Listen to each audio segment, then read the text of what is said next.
کہ بہت زیادہ آبادی جو ہے وہ توبہ نہ کرے گی، اور ان آفتوں اور غضب کے ان سالوں میں بھی ان کے دل سخت رہیں گے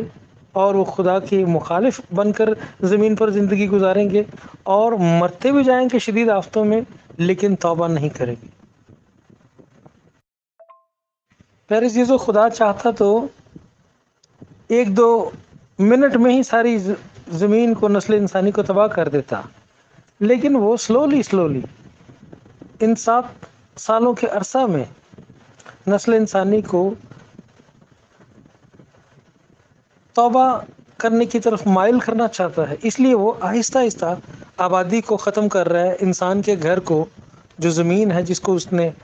ان کے رہنے کے لیے بنا کر دیا تھا، نہایت ہی شاندار اور خوبصورت اور مکمل طور پر اس کو سیف بنایا تھا ان کے لیے، انسانوں کے لیے، لیکن انسان کے گناہ نے، خدا کی مخالفت کے جانے کی وجہ سے خدا سے انسان کو دور کر دیا، اور پھر خدا کے غضب اور عذاب کا تو آنا طے پا چکا تھا، کیونکہ خدا نے آدم کو کہہ دیا تھا کہ جس روز تو نے یہ پھل کھایا تو مرا۔ اسی بات میں یہ ساری عدالت کا پیغام بھی چھپا ہوا تھا، جو اینڈ پر آنا تھا، جو ہم اس مکاشفہ کی کتاب میں سٹڈی کر رہے ہیں۔ لیکن اس کے ساتھ ساتھ ہی خدا کا رحم اور ترس جو تھا، جو انسانوں کو بچانے کے لیے کبھی ختم نہیں ہو سکتا تھا، کیونکہ خدا لا تبدیل خدا ہے، وہ انسان سے پیار کرتا ہے، اور وہ اس آخری عذاب اور غضب اور عدالت کے وقت کے دوران بھی انسانوں کو موقع دے رہا ہے کہ اگر وہ توبہ کرنا چاہیں تو بچ سکتے ہیں۔ پیارے عزیزو، جس طرح ہم نے 6